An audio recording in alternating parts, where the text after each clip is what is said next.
My father told me a story of a man who was given a job as a janitor at the school. His job was to lock the gate every day at 6 p.m. And then some people in the neighborhood came and informally redistributed the fence. Some of you would say stole the fence of the school. This man faithfully locked the gate, but the fence had been stolen. And the purpose of locking the gate was to ensure safety. If the fence is stolen, put back the fence. So let me explain what this. A young Zimbabwean businessman called Busisa Moyo characterized the problem of Africa. He said, "We are not broke, we are broken." Right? And there is a difference. It's a very wealthy continent in terms of its human resource. When the United States decided to appoint a head for PEPFAR, they took away from my senior here, the chairperson of the African Union, his head of Africa CDC. There are Africans strategically, or black persons strategically heading very strategic institutions in the global north. Why am I saying this?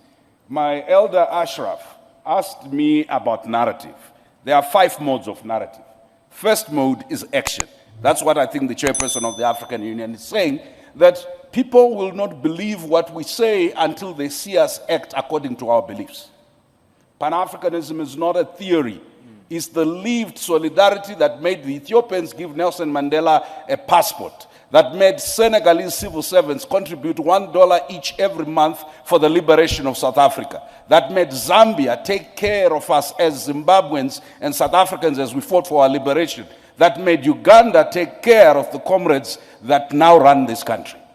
If Pan-Africanism has no active solidarity action, no active affirmative action, the words are meaningless, because even the devil can quote scripture. The second is dialogic. We have for too long used authority to govern our people and not dialogue. And in this respect, I must commend my colleagues and comrades here in Rwanda, because they are able to hold leadership meetings where citizens talk to leaders. I am hoping the African Union chairperson and the African Union Commission chairperson can actually convene with ECOSOC a conference each year of the citizens, not just NGO, a conference of the citizens drawn from the continent, and talk. Because often we only get to talk to our leaders in conferences in the United States and in Europe, and thought. There is no Pan-Africanism without doing what Mishera Mugo said. Create liberated zones of Pan-Africanist thought. When we think, it's our European theorists who are thinking. When we speak, it's our American teachers who are speaking. It is okay to have gone to America to learn. It is okay to have gone to Asia to learn.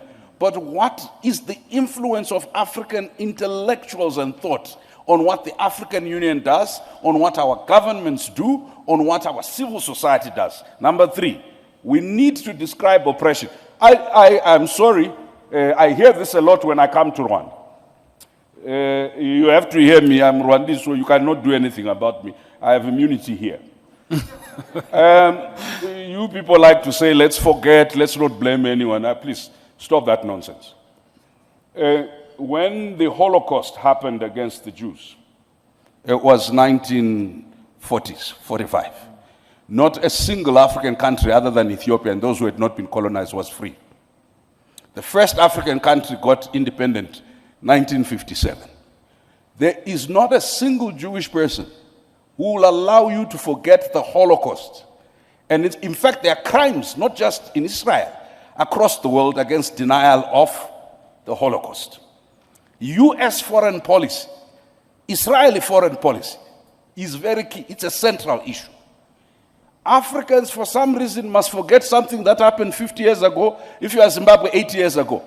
Listen, we must always remind our friends from Europe and elsewhere that slavery was a crime against humanity, as is colonialism and neo-colonialism. That killing Sankara in 1984 because you are opposed to communism and plunging his country into chaos that you are now trying to solve as a problem of poor governance is a shared responsibility.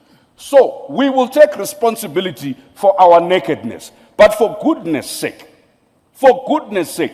a naked emperor cannot lecture us about how to be clothed. And I'll tell you the contradictions.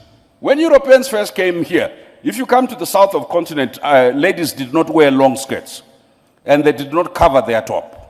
Then they said, no, that's indecent. So we covered everything, including the head. And then the Europeans have decided to go nude now. Now the dress code in Europe is pre-colonial Africa. And then when our kids try and dress up that way, we say it's an African. We are confused around ownership.